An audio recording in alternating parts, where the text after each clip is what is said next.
Welcome to the Vision Driven Basketball Training Podcast. Appreciate you guys who are tuned in today. Shout out to everybody who's listening right now on Apple Podcasts or Spotify. And of course, everybody who's watching right now on YouTube. If you're on YouTube, make sure you drop a like, subscribe, drop a comment down below. Let me know what other topics you want to hear about on the show. And for you guys who are on Apple Podcasts right now, do me a favor, scroll down to the bottom of the page and leave me a review. Let me know what you think. You guys who listen know that before every show, if I have any new reviews, I read them. So I've got one new one this week. It's helpful. This has helped me so much as a player to learn more about the game and how I can improve. I found this podcast in the last couple of days, and I see a difference, and it is really helpful. So I appreciate the review. I'm very happy to hear that the podcast has helped you. That's the goal. And again, the more that the more reviews, the more traction that the show gets, the more people it's able to reach. And then, I'm exposed to different questions. So I have different people ask me different things. So it gives me ideas of what other episodes I can bring to the show. And overall, it's going to help everybody out, help everybody get better. So again, do me a small favor, scroll down to the bottom of the page, leave me a review, let me know what you think. Very much appreciate that. So we'll hop into it. I think the biggest thing, and I was thinking about this a little bit because, it's about to be July very, very soon. And, that's a big AAU recruiting month. It's one of the live periods where it's a bunch of big tournaments, a bunch of tournaments where, you're going to have college coaches there. And so, the question I get a ton is, Coach, how do I get recruited? Coach, how do I get to play at the college level? And, today I wanted to kind of dive into that a little bit. I think I'm going to make this a two-part episode where I'll have, today's going to be more so what it actually takes to be able to play at that level, to get there. And then probably in a future episode, I'll go into more of like the details on how you actually go about recruiting and different stuff like that. But today I wanted to go into what exactly it takes to get to the college level, because I think that this is an area where a lot of players just aren't very educated on what it actually means. So a little background on me. I didn't play college basketball. I had a few opportunities too at the JUCO level and the Division III level. None of them at like great schools, but as we'll talk about today, being able to get any opportunity is it's impressive because there's not a lot of spots. There's a lot of demand and not a lot of supply when it comes to the spots that are available. So, but that's just a little bit of background on me. But now being a coach and a trainer, I work with players who are at the college level, who are transitioning from high school to college, who are in high school right now trying to get to the college level. So I kind of get a front row seat to see and to work with these guys. And there's certainly some big differences between guys who, make it to that college level and guys who maybe say they want to make it to that level, but who really don't. And the crazy thing is a lot of it isn't really the talent part of it. That obviously is a huge part, right? The biggest thing is you have to be good enough to do it.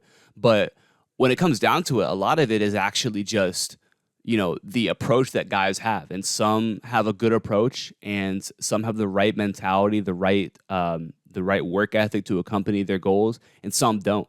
And because of how competitive it is, typically the guys who don't have that either don't make it there or they get there and then they quit, get kicked off like pretty quickly, okay? Because again, there's a lot of, college basketball, but you have to actually know what that means, right? So we're gonna hop into that a little bit right here. So the first thing I want to talk about is that players think, hey, if I just work hard and I just, I go to workouts and then I get better, then some college coach will find me and I'll get recruited. And that's sometimes the case, but you also have to think about what the numbers are, right? So we have to have an idea of what the actual numbers are behind playing at the college level, okay? So if you think about it, there are about 450 million basketball players in the world, okay? 450 million people who play basketball in some form of competition around the world. Now, that's every level. That's, youth level, middle school, high school, college, professional, adult leagues. Like, that's everybody out there. So that's obviously not the number we really need to look at. But if you look at in the United States, 137,000 high school seniors who play basketball, and then we can basically double that number to estimate around the world probably what we have. Maybe we could even triple that number. But let's just say for now, let's just double it. So we'll double that number. And then we got to look at the amount of colleges, right? So there's about 1,750 colleges in the United States that offer college basketball. And again, I'm rounding with these numbers, so they're not going to be exact. And obviously, you have some colleges in like Canada and different places around the world. But I'm strictly talking about North America, or United States for now. And so of those 1,750 spots, there's about 31,000 roster spots available. Again, if you just do the math with that, about 31,000 roster spots. But you take about a quarter of those because you have 4 years. Now you have 5 because the extra year the NCAA gave out. But let's just say for our purposes now, we're going to divide that in 4. So every year about 7,750 spots open at the college level total. Okay? So let's compare that to the number that we started with, right? We took that 137,000 high school seniors who play basketball in America. We doubled it. So now we're at 273,000 high school players around the world who are gunning for 7,750 spots, which would give you a 2.8% chance of actually moving on from the high school level to the college level. Now, something to keep in mind is that, not every single player who plays basketball is serious enough, good enough, wants to play at that level. So let's say, for our purposes, let's cut that number. Let's say that only 25% of those 273,000 actually wants to play at the college level, actually have the ability to. And so that would give us about 68,000 players left gunning for those 7,750 spots, which goes about an 11% chance of making it. So even if we cut those numbers down, we just take the players who are serious, the odds of making it are still, you have about a 90% chance of not doing it. Okay, so just so we have an idea of what the numbers are, so we get an idea of what the actual competition level is for those spots, right? And that's why I said earlier, like, no matter where you end up at the college level, it's impressive because that's 90% of other players who didn't get a spot there. And again, I'm taking into account every single level. That's Division I, Division II, Division III, NAIA, JUCO, all those combined. There's an 11% chance you have of actually getting one of those spots. So let's keep that in mind when we talk about how, getting recruited. And again, I'm not going to go too far into that, but when we talk about actually wanting to be a college basketball player, you have to understand that you really have to separate yourself because of the high demand for those spots from players and the very limited supply of roster spots that's out there. So essentially what that's going to mean is that you have to be in the top 10% of your class to be a college basketball player. So, we can break that down even more. Like, we can look at that even further and even more of an actual, like, we can look at it in context here. So, let's say that, you think about the teams that you play in your conference or in your area, maybe, in your league, whatever, the team that you play. So think about, 9 of the teams that you play consistently, right? If you're in high school, think about 9 teams in your league or in your conference or that's on your schedule, and then take your team, okay? So 10 total teams right there. And, let's assume that 10 players get minutes on each team, right? So we're going to take 100 players. From 10 teams, 10 of them get actual minutes per game, probably a little bit high for some teams. Let's just say 10 players get minutes. So that means that of those 100 players who play, you have to be in the top 10 of those 100 players to statistically be a college basketball player. Now, obviously, it's going to vary depending on where you play. Some areas are going to have a higher concentration of players because it's just more competitive, and some areas it's going to be lower. But again, I'm just going by averages right here. On average, you're going to take the top 10 of those 100, and those are going to be the ones who end up playing at the next level. Okay, so basically what I'm getting at is that playing at the next level, there's no guarantee. And it really, I'm always big on like hard work. Like, hard work isn't, what does hard work matter if there's no results that come with it, right? If that's ultimately what matters is the results. It's not the work. And I'm not saying hard work isn't something that applies to that, but I'm saying that we have to look at it deeper than just, who works the hardest. Okay, because if you take those 68,000 players around the world, they all are going to work hard, right? They're all out there trying to make it to that level, but not all of them are going to, right? Only 10, 11% of them are actually going to be able to do that. And for some players, this year that number was drastically cut because the NCAA gave the free year. So a lot of colleges didn't lose any players, so they didn't have any more scholarship opportunities. They didn't have any roster spots opening up. So a lot of players who were high school seniors just didn't get opportunities that they probably would have gotten on a normal year. And I don't know what exactly the number is in terms of, who what that 11% goes to. But I wouldn't be shocked if that 11% went down to 6, 7, 8% this year because of that extra year, and that's going to be the case for probably the next couple years because of that extra year that the NCAA gave out.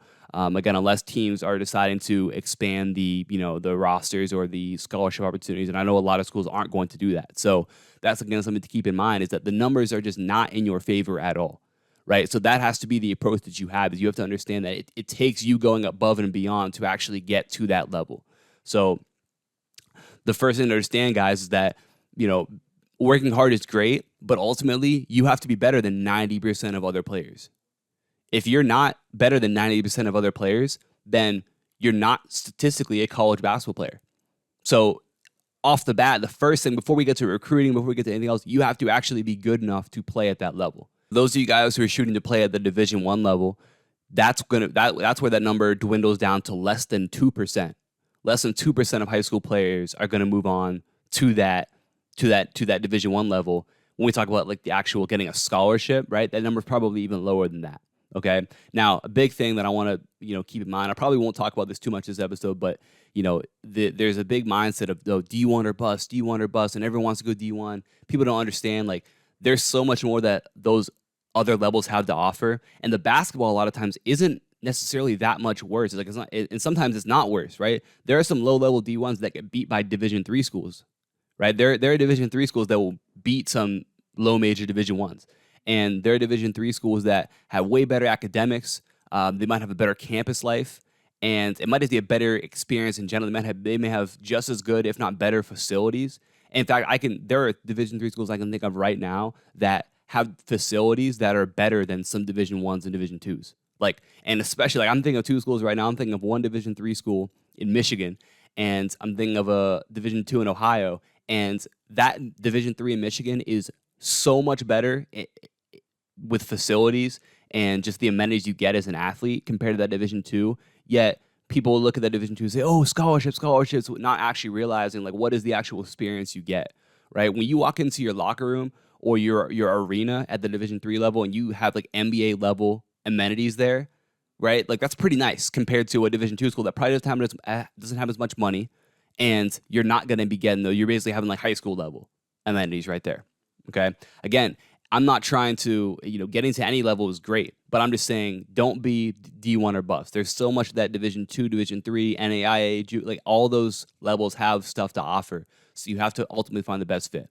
Again, I'll go more into that in a later episode, but I wanted to make sure that I made that point before we kept going. So there's a few ways to measure whether or not you are actually at that level where you can be recruited, where you can know that you're actually a recruitable player, where you can know, okay, I'm a player who college coaches are going to want to, they might potentially want me. And there's a few ways that we can look at this, but the first thing to understand is you got to look at age and grade level first. For the most part, recruiting's not going to start until probably after your junior season in the winter. Now, for some players, it'll start earlier, especially players who are getting recruited at the Division I level. Like, they're going to, a lot of times, recruit a little bit earlier than that. But for probably 85% of players is going to be junior year and after. Okay, so you guys who are listening right now who are in 8th, 9th grade worrying about recruiting, probably not the best use of your time right now. You should be focused on making an impact at the varsity level, which we'll talk about, and ultimately becoming that top 10% player. Those are the most important focuses for you right now. So that's one thing to understand. And again, that means that for those of you guys who are sophomores and younger, like, you have to be 100% dedicated to that. Okay, don't put the cart before the horse. Make sure that you take care of actually being good enough first before you worry about that. So there's some preliminary questions you can ask yourself to let you know, like, whether or not you're on the right track or you're moving in the right direction right now. So you can ask yourself, do I have the measurables to play at the college level? Do I have the ideal measurables to play at the college level? Do I play against good competition, right? Do I have a lot of other college basketball players or guys who are going to be at that level? Do I play against those guys frequently on my schedule? And number 3, do I have good film against good competition?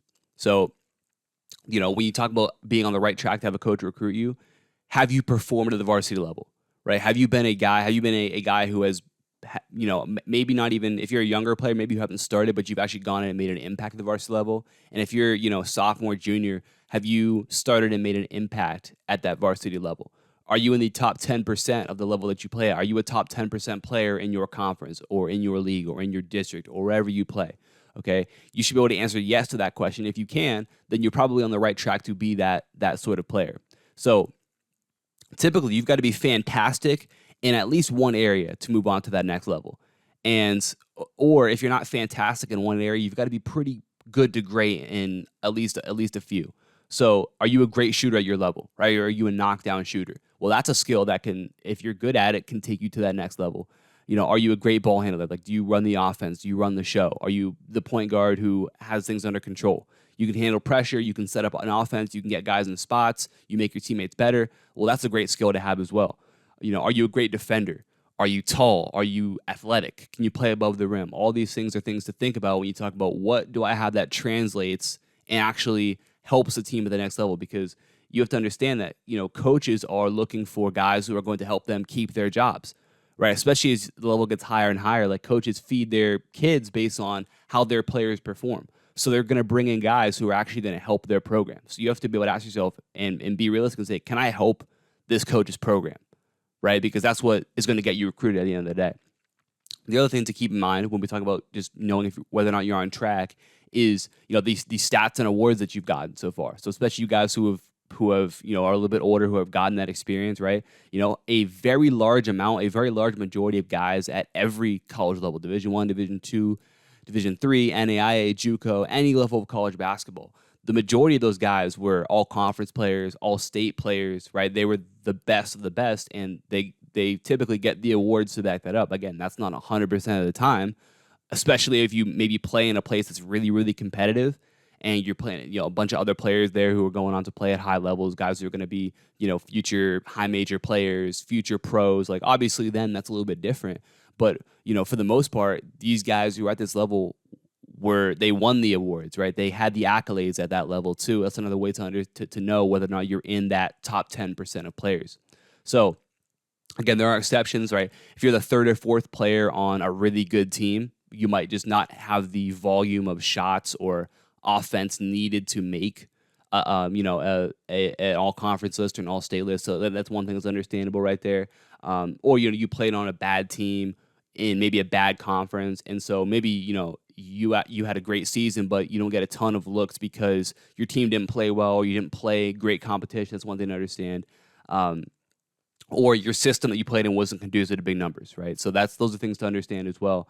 But one thing you can look at is how do you match up against the best players in your area, in your class, right? So when you look at guys around you who are being recruited, guys who are going on to play at the next level, how did you play against them? How did your numbers compare to their numbers right there, right? That's another way to know, like, okay, that's, this is like, I'm going to be able to move on. Like, I know if I can play against this guy and I played as well or outperformed this guy and he's getting recruited, well, that probably lets me know that I'm probably at that level as well. So that's one thing, again, to keep in mind. And that's why it's important to evaluate the guys that who have either gone on to play in college or are going to go on to play, or at least going to have opportunities to go on and play as well. And so ultimately, step one to getting recruited, guys, is understanding whether or not you're actually good enough to get to that level. You can think about it like this.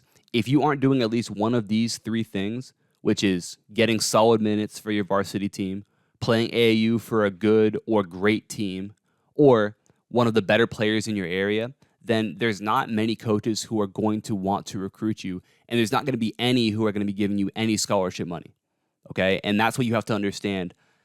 Like I said before, guys, a coach is going to feed his family based on how his team performs, so he's looking to bring in guys who are going to help him win. And if you haven't proven at the high school level, at the AAU level, that you can make an impact and help your team win, then what incentives does the coach have for recruiting you to his team to help him win? Right, you have to think about it that way as well.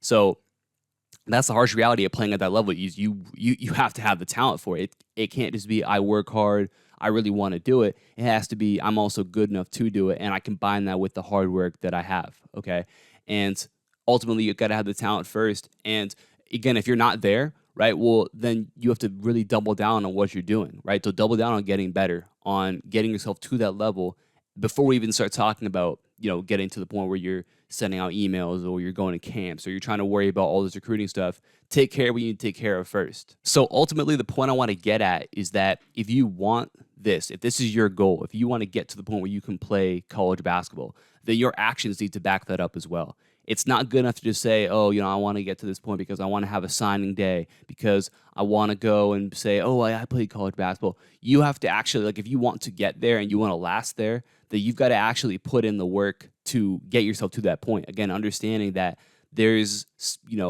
at least 68,000 players out there who are working just the same way I'm working, trying to get one of the 7,000 spots available, right? So that college coach can look, and he has one spot to fill, and he's got 68,000 options, right? Think about it that way. You obviously don't have that many options. You've got about 1,750 in the United States. Those are your options, right? And he's got 68,000 of them at least, right? Maybe more depending on, in fact, this year, definitely more because the transfer portal, guys getting extra years, that coach has well over 100,000 viable options that he can take. Right? So you have to understand that if you're trying to get one of those spots right there, then the training that you go through, your commitment, your discipline to doing what you need to do to getting better, that's where it all stems from. That's where it all starts from. So don't have a goal, but you don't match that with your actions. Okay? Look yourself in the mirror and say, listen, do I actually want to do this? And if I do, am I making sure that my actions back up what I'm saying? And if you do that, guys, and you commit to getting better, you're going to put yourself in a position where you may be able to reach that goal. Again, and the numbers aren't for you, but that shouldn't be something that discourages you. That should be something that just propels you to work even harder. All right, ultimately, that's my goal. So like I said, guys, wanted to kind of break down what it actually takes to get to that level, and give you some steps on how to actually do that, and why it's so important that you're so focused and committed to your training and the discipline and the habits that you form right now. Now, eventually, I'll go into some detail on the actual, how to get recruited and what you need to do and all the steps you can take, the tangible things you can do. But I thought this is an important way to start. So if you guys learned something from this video, make sure you guys drop a like, drop a comment down below. Let me know what you think. If you have any other podcasts you want to hear about. And of course, like I said, guys, anybody on podcast right now, Apple Podcasts, scroll down, leave a review for me. Let me know what you think. I'll talk to you guys soon. Peace.